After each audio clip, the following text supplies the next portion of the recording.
ይመስገን። እንኳን ለ2018 የመጀመሪያው ሳምንት አደረሰን እያልኩኝ ከህንድ ሱቅ የገዛሁትን የእርድ ይቅርታ የሂና አይነት ነው ይዤላችሁ የመጣሁት። የተዘበራረቀ ቀለም ጸጉራችን ላይ ካለ ሽበት ካለ በጣም ይሸፍናል። ስክሪንሾት አድርጋችሁ ማዘዝም መግዛትም ትችላላችሁ። ውስጡ ትንንሽ እንደዚህ እንደምታዩት አይነት 40 እሽግ ነው ያለው። የራሱ የሆነ መበጥበጫ አለው፣ ብሩሽ አለው፣ የጸጉር ማስያዣ አለው።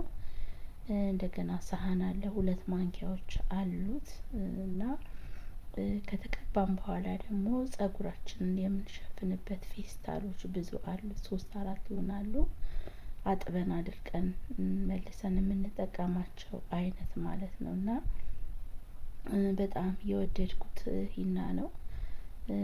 ጠቅላላ ጸጉራችሁን ነው የሚይዘው። የተዘበራረቀ ጥቁር ቀይ ቀለም ካለ ሁሉንም ነገር ሸፍኖ ወደ ብራውን ደስ የሚል ከለር ነው የሚያመጣውና እኔ ለመበጥበጥ የተጠቀምኩበት ሻይ ነው።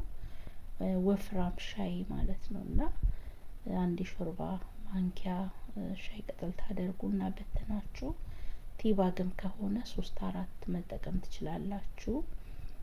እና እኔ እንደ ጸጉሬ ብዛት አንዱ ከረጢት የሚይዘው ብዙ ስለሆነ እሱ ለኔ ይበቃኛል ማለት ነው እና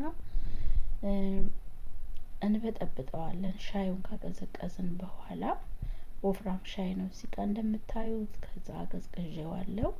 ሂናዬን ጨምረውና በደንብ አድርጌ ሚክስ አደርገዋለሁኝ። ከበጠበጥኩት ደግሞ በኋላ ወዲያው አልጠቀመውም። ራሱ መልኩን ይቀይራል። 10 ደቂቃም እናቆየዋለን እንዲዋሃድ ከሻዩ ጋር ማለት ነው።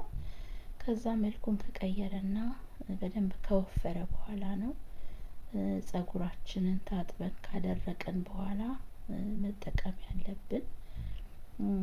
በጣም ጥሩ ሂና ነው እና እናንተ ሞክሩት ልላችሁ ላስታውሳችሁ ነው የመጣሁት። ምክንያቱም ብዙ ጊዜ ቀለም እንጠቀማለን።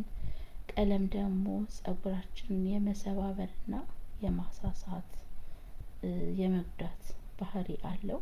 ሂና ደግሞ ከተፈጥሮ ቅጠል ስለሚሰራ ምንም ጉዳት የለውምና ቀለም ትተን ወደ ሂና ብንሸጋገር መልካም ነው ላለሁኝ እንደኔ።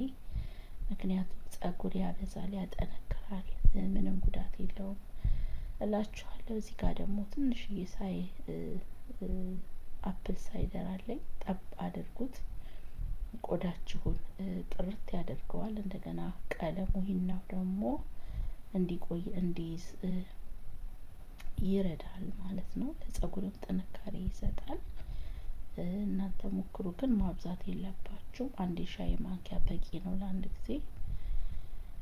በተጨማሪም ደግሞ ሂናውን ከተቀባም በኋላ 1 ሰዓት ተኩል በቂው ነው። እየከፈትን እያየን መያዙን ካረጋገጠን በኋላ በትኩስ ውሃ ሳይሆን መጀመሪያ ሻምፖ ምንም ሳናስነካ በቀዝቃዛ ውሃ ተለቃልቀን ሻምፖን ካስለቀቀን በኋላ ቀለም እንዳይለቅ የሚያደርጉ ብዙ ኮንዲሽነርና ሻምፖዎች ስላሉ በእነሱ መለቃለቅ እንችላለን ማለት ነው። ከለሩ እንዳይለቅብን ለከለር ተብለው የተሰሩ ስላሉ ማለት ነው እና በዚህ መልኩ እንግዲህ የተቀባነውን ሂና ለብዙ ጊዜ ጸጉራችን ላይ እንዲቆይ ከታጠብን በኋላ ሳይበዛ ፈሳሽ ቅባት ሳይሆን የጭቃ ቅባት ብንጠቀምበት ሳይበዛ መልካም ነው። በምንቀባበትም ጊዜ ደግሞ እጃችንን እንዳያበላሸን ጓንት ብንጠቀም ጥሩ ነው ላለሁኝ እና እንግዲህ እኔ የተጠቀምኩበት ስለሆነ እናንተም እንድትጠቀሙ ነው። ውድ ቻናሌ ተከታታዮች ስለ አብሮነታችሁ አመሰግናለሁ። በሚቀጥለው ጊዜ እስከምንገናኝ ሰላም ሁኑልኝ።